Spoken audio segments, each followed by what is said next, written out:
புன்னவனத்தினில பேடக்குயில் கூவையில உன்னுடைய வேதனைய நான் அறிஞ்சேன்.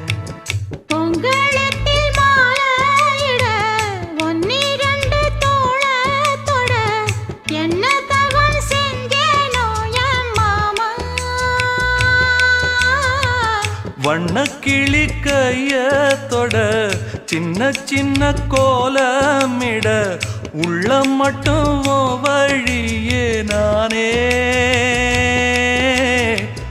உள்ள மட்டும் வழியே நான்